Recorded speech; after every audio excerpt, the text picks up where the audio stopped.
Esther, you're adorable. You and Chloe would be very good together. I'm pretty sure Esther wants a friend. So what's fun for here first? Let's do the first thing I suggested was creating fire.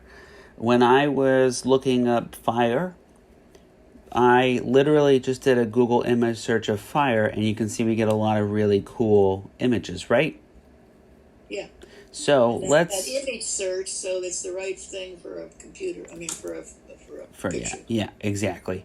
So let's start with this one. This one looks cool, and this is a pretty big image too, so we'll be okay. So I'm gonna grab this one. We're going to download link file and save it on your desktop, hopefully.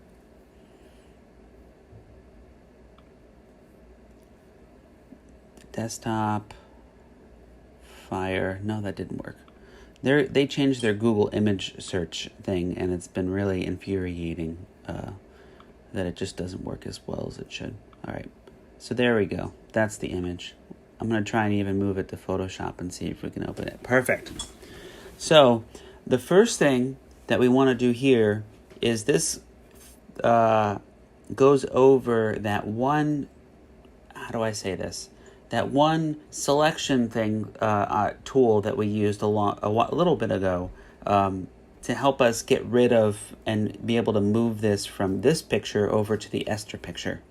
So the first thing I'm going to do is unlock the background, and that thing I was referring to is select color range. Remember that thing we hated before? So color range, as I told you previously, allows you to select a color and in a particular picture. So here we're going to select the black because we don't want it. Over here we have fuzziness and range. The range is how far from where you click it will select that particular color. We want it to really go the entire distance, so we will pick the 100%. And then the fuzziness is how close to the other colors will it blend together. I'm going to just do this and just see what it looks like. All right, so we've selected a lot of it, which is good. I'm going to take a giant eraser tool and erase it. But I'm going to make sure your opacity is at 100 and that the brush is just a very hard brush. Without it being hard, it won't do a really good job of erasing. Well, how's it staying around the fire and not getting erased there too? So whenever you select, I selected the black. I didn't select the fire. So whatever is currently selected is whatever your tool is will work on. So if I don't have the fire selected, I can delete as much as I want, but it won't affect the fire. So now I have this cool layer, which is just a fire blob, which is really cool. I'm going to take this layer, like you do, drag it up here to this, and drag it in. And now we have a fire layer inside of our Esther picture, right? Yep. I want to take my layer, I'm going to make it bigger.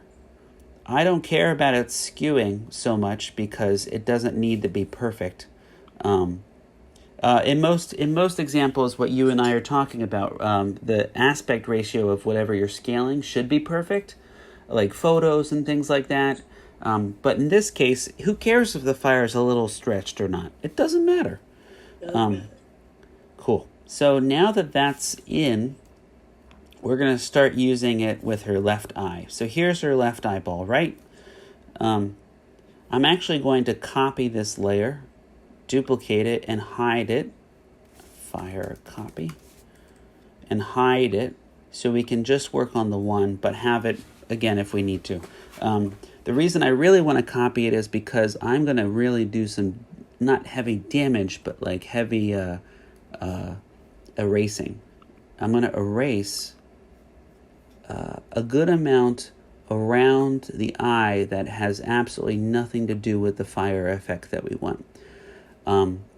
Now, Anne, I'm having trouble seeing Esther's eye, right? A little bit. Yeah. So if I go to opacity, I can bring the opacity down of my current layer, yes. which will make it really easy for me to then Exactly. erase around everything. Well, And I never think of that. And what's really cool is even if I erase, if I go back to opacity, I'm going to get rid of that too.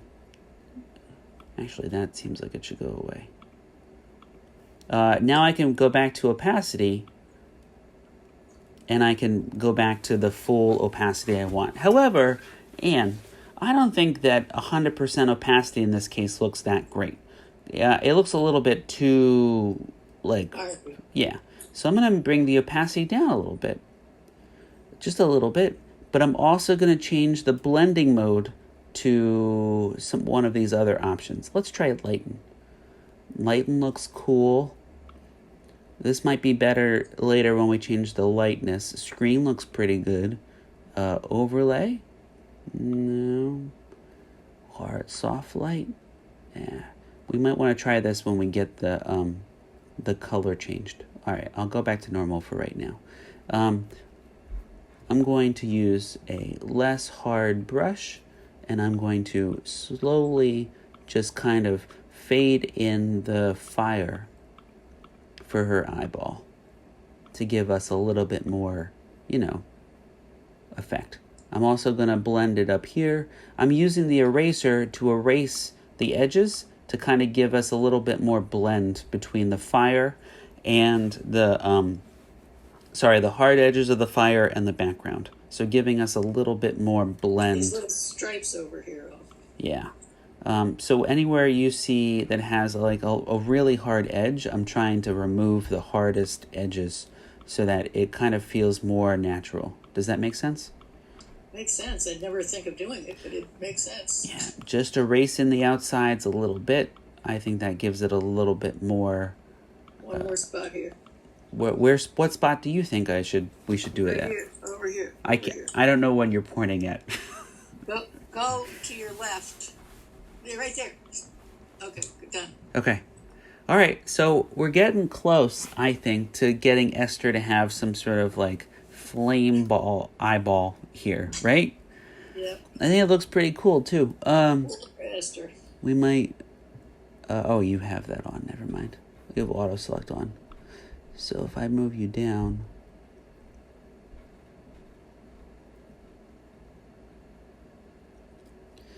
I think that looks a little bit better. I think the flame at the bottom it's too distracting for Esther's eyes. So I'm going to move it down, and I'm just going to erase a little bit more. Now, what I was talking about before, actually that looks much better. I like that a lot. Cool. Move a little bit more. Cool. So that's flame on Esther's eye. What you can do too is I have multiple different, I have another fire layer here. What we can do, fire copy 2. We can take our other copy of the layer and we can kind of distort it and give it, have this add to our effect. So I'm going to distort this by transforming it. It's either edit transform or command T. And then I'm going to hold down the command button to distort the image to make it look more like I'm trying to really distort it. The idea here is that maybe we want to kind of interdisperse both of these together so that we get a more natural, not more natural, but like a more... Not natural. We're getting a unique effect. So here's another layer. That's cool. And I'm done. I'm going to drag back. Now I'm currently on the fire layer, so let's start erasing. We have this cool thing here. Maybe I want just a little bit more a little bit more emphasis on the fire aspect of things. So now that I have 2 layers together,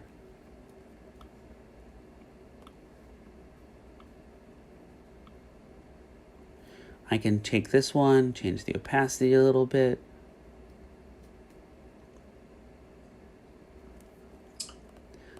Yeah, I know. Maybe having multiple ones, though, will give us a more unique effect rather than just superimposing one flame on top of another. It just allows us to kind of give a more natural effect. But let's keep that like that for now. No. All right. Cool. So that's putting a flame on Esther's eye so far. Now, I was also talking about day for night. So let's do a full adjustment layer for the entire thing. But we're going to use the... what was the best way to do this? It's both levels and color. We want to change the color and we want to change let's try the hue first. So we want to change the hue to a more blue hue. Are we having blue fire? Well, what's interesting is at night, most people will have a sort of... Most people, when you go out at night, you have this feeling or this idea that everything's kind of blue. So that's green. Yeah, that is correct, man. That is correct. I think what I'm doing is I'm doing this the wrong way. Okay. There we go.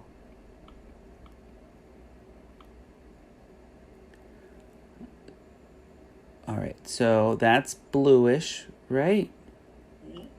We want to try and find the right saturation, and we want to find the right lightness. So the idea of day for night is we're color correcting it to make it look like it's coming, like it's at night, right?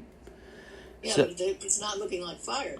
Well, that very good observation, Anne. So, so the first thing we want to do is, I think, in my opinion, is to have the entire thing be changed for night. What we want to do now is we want to change the mask, and by doing such, we can remove part of the mask so that it isn't affected by the color change. So why wouldn't you do the color change first and then put the fire? Well, either way would work. It just seems like it's complicated. Actually, you make a good point. What we could do too now is we can move the fire layer above the whole hue and saturation. Again, there are thousands of ways of doing this, Anne. So yeah, I don't like that other one. We're just gonna get rid of it. No, it had something to it. Anyway, now that we have that, we still need to get rid of some of the some of the darkness so that we give a sensation of light around here. So what we want to do is we want to, with the mask that applied, we want to remove some of the mask for the hue and saturation so it goes back to normal. Remember that white is on, black is off. So you can see down here at the far bottom right, do you see this on the layer panel where it says hue and saturation?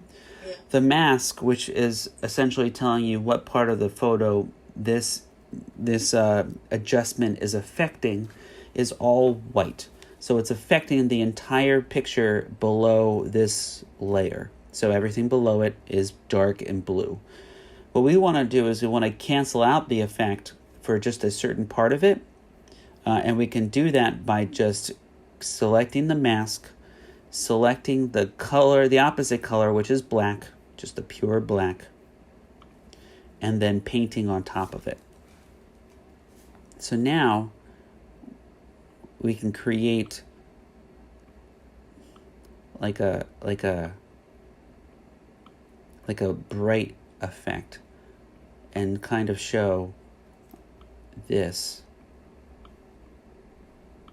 creating some sort of, I want this to be less harsh. Oh, it is harsh. That's fine. Opacity down. Opacity way down. But you can see here now, I'm slowly giving it the appearance that the flame is getting light, right? Or giving light to the rest of the photo. Mm-hmm. And in doing so, we get the effect that we're trying to go for.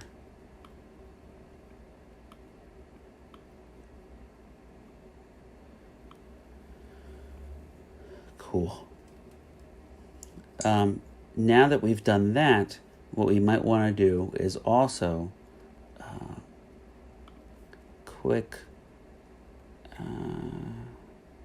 actually, no, yeah, that's what I was going to do.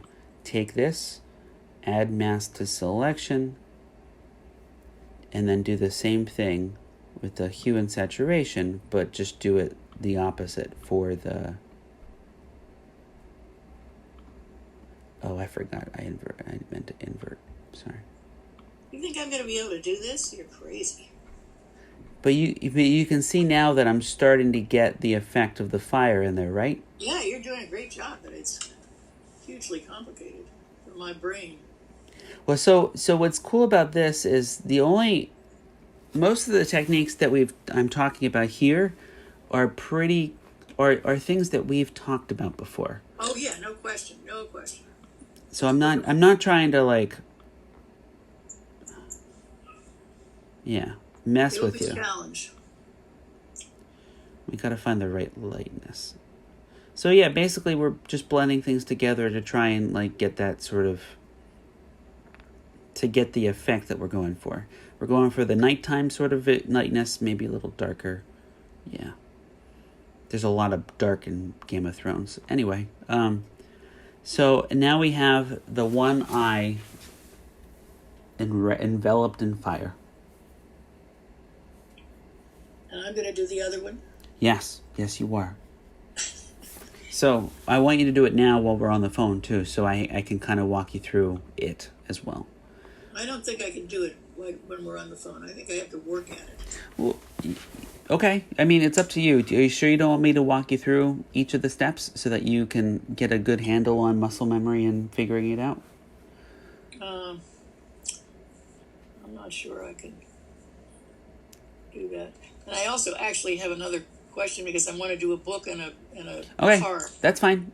I'll stop the recording then, and then you can try.